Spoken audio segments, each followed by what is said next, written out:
ഇടതുകോട്ടയായ ഉടുമ്പൻചോല മണ്ഡലത്തിൽ ഇത്തവണ ജനവിധി തേടുന്നത് സംസ്ഥാന സെക്രട്ടേറിയറ്റ് അംഗമായ കെ ജയചന്ദ്രനാണ്. ഇപ്പോൾ പര്യടനം രണ്ടാം ഘട്ടത്തിലേക്ക് കടന്നിരിക്കുകയാണ്. ഇപ്പോൾ ഇതുവരെയുള്ള ആളുകളുടെ ഒരു പ്രതികരണം എങ്ങനെയാണ്? ഇതുവരെയുള്ള ആളുകളുടെ പ്രതികരണം ഉടുമ്പൻചോല ഇടതുപക്ഷത്തിൻ്റെ കോട്ടയായി തന്നെ നിലനിൽക്കും. മുഖ്യമന്ത്രി ഉൾപ്പെടെ പ്രമുഖരായിട്ടുള്ള നേതാക്കൾ മണ്ഡലത്തിലേക്ക് എത്തുകയാണ്. അത് അണികളുടെ ആവേശം ഇരട്ടിയാക്കുന്നില്ലേ? എത്തുകയാണെന്നല്ല, എത്തി അണികളുടെ ആവേശം ഇരട്ടിയാക്കുകയല്ല, 10 മടങ്ങാക്കിയിട്ടുണ്ട്.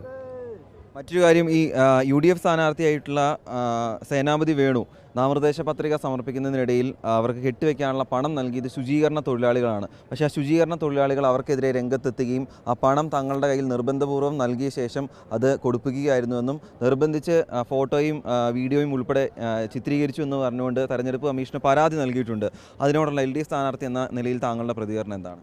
അല്ല, ഞാൻ അദ്ദേഹത്തിൻ്റെ വ്യക്തിപരമായ ഏതെങ്കിലും അത്തരം കാര്യങ്ങൾ പറയാൻ ഉദ്ദേശിക്കുന്നില്ല. അല്ല, അത് തെരഞ്ഞെടുപ്പ് ചട്ടലംഘനം കൂടിയല്ലേ? അല്ല, തെരഞ്ഞെടുപ്പ് ചട്ടലംഘനമാണ്. പക്ഷേ അതെല്ലാം ഞാൻ എന്തായാലും അത്തരം കാര്യങ്ങളൊന്നും വ്യക്തിപരമായ ഒരു കാര്യവും പറയാൻ ഉദ്ദേശിക്കുന്നില്ല. ഒറ്റ കാര്യം കൂടി, ഇതുവരെയുള്ള ജനങ്ങളുടെ പ്രതികരണം വെച്ച് ഏകദേശം ഒരു എത്ര വോട്ടുകളുടെ ഭൂരിപക്ഷത്തിൽ ജയിക്കും എന്നുള്ളതാണ് പ്രതീക്ഷ?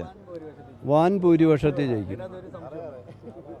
അപ്പോൾ ഈ കൂടെയുള്ള അണികളെല്ലാം വലിയ ആവേശത്തിലാണ്. ചരിത്ര നേട്ടം, വലിയ ഭൂരിപക്ഷത്തിൽ വിജയിക്കും എന്നതാണ് ഉടുമ്പൻചോല മണ്ഡലത്തിലെ LDF സ്ഥാനാർത്ഥിയായിട്ടുള്ള കെ ജയചന്ദ്രൻ പറയുന്നത്. കഴിഞ്ഞ 2 തവണകളായി MM മണി വിജയിച്ചൊരു മണ്ഡലം കൂടിയാണ്. അതിനു മുമ്പ് 3 ടീമുകളിൽ കെ ജയചന്ദ്രൻ തന്നെയായിരുന്നു ഈ ഉടുമ്പൻചോല മണ്ഡലത്തെ പ്രതിനിധീകരിച്ചു വന്നത്. അപ്പോൾ MM മണിയുടെ മുൻഗാമിയായിരുന്ന, അതിനുശേഷം ഇപ്പോൾ പിൻഗാമിയായി വരുന്ന കെ ജയചന്ദ്രൻ വിജയിക്കുമെന്ന പ്രതീക്ഷയിൽ തന്നെയാണ് ഉള്ളത്.